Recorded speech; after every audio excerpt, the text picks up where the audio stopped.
Assalamualaikum dan salam keluarga Malaysia. Anda bersama saya di Laila Kadir dalam Berita Semasa. 304 kes direkodkan menerusi pemeriksaan ops ayam, telur dan minyak masak di 18,034 premis seluruh negara hingga semalam. Daripada jumlah tersebut, 265 kesalahan berkaitan penjualan telur dan 39 lagi kesalahan berkaitan penjualan ayam.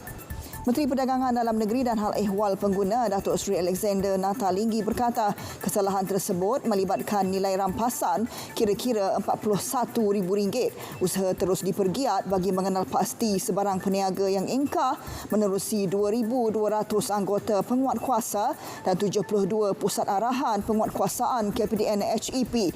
Penyataan bagi menjawab soalan Senator Datuk Ahmad Ibrahim.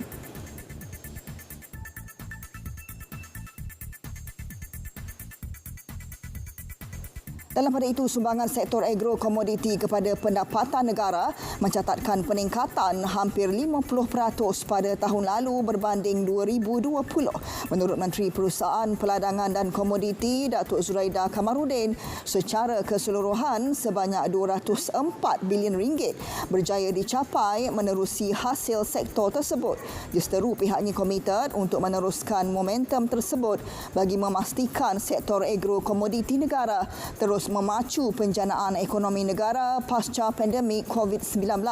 Pihaknya juga telah melakukan pembangunan pemasaran dengan menjelajah ke 16 negara dalam tempoh 4 bulan bagi meluaskan pasaran dan mempromosikan produk agrokomoditi negara.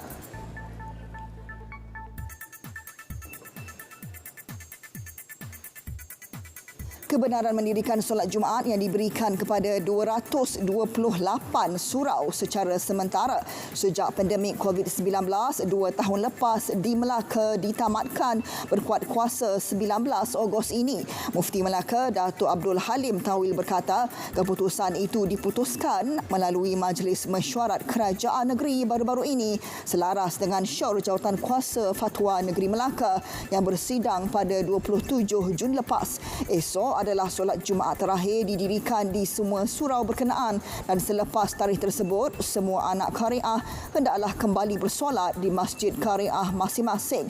Hanya 2 surau sementara di Qariah Masjid Serkam Darat dan Masjid Kampung Gelam Tangga Batu yang dibenarkan untuk terus mendirikan solat Jumaat kerana masjid berkenaan dalam proses pengubahsuaian dan pembinaan semula.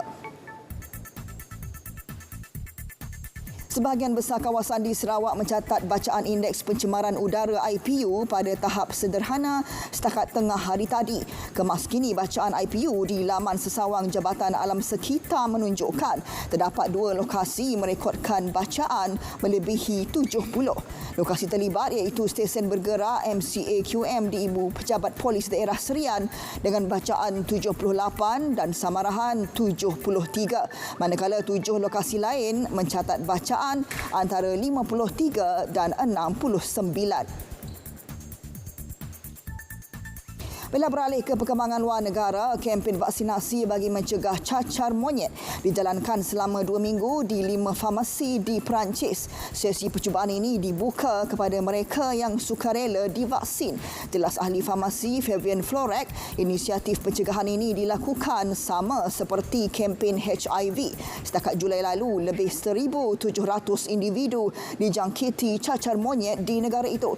Sebelum ini, pihak berkuasa kesihatan Perancis menggesa imunisasi awalan cacar monyet kepada segmen tertentu penduduk, terutama golongan paling berisiko tinggi dan kerap bertukar pasangan seksual. Bila dengan itu, sekian berita. Assalamualaikum dan salam keluarga Malaysia.